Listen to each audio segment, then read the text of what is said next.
আসসালামু আলাইকুম সবাইকে।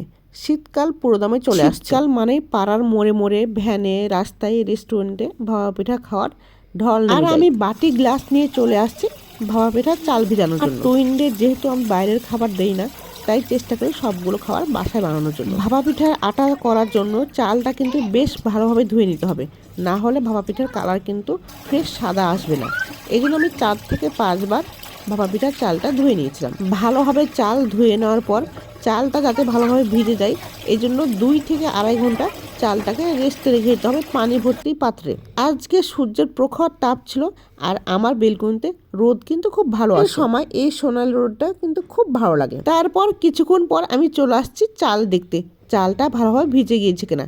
চাল যদি ভালোভাবে ভিজে যায় তাহলে মুখে দিলে কোনো রকম শব্দ হবে না, ভেঙে যাবে। এরপর আমি বেলকুনিতে চলে আসছি পাটি এবং পাতলা ওড়না নিয়ে। আটা যাতে ঝরঝরা হয় এই জন্য ভিজানো চালটাকে হালকাভাবে শুকায় নিতে হবে কড়া রোদে 1 থেকে 1.5 ঘন্টা।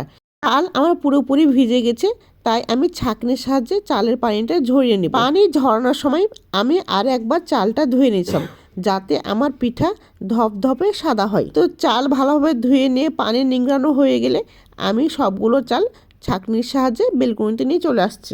এরপর চালগুলো ওড়নার উপর দিয়ে ভালোভাবে ছড়িয়ে ছিটিয়ে বিছিয়ে দিয়েছিলাম, যাতে আমার চাল তাড়াতাড়ি শুকিয়ে ঝরঝরা হয়ে যায়। 1 ঘন্টা শুকানো হয়ে গেলে সবগুলো চাল তুলে নিয়েছিলাম।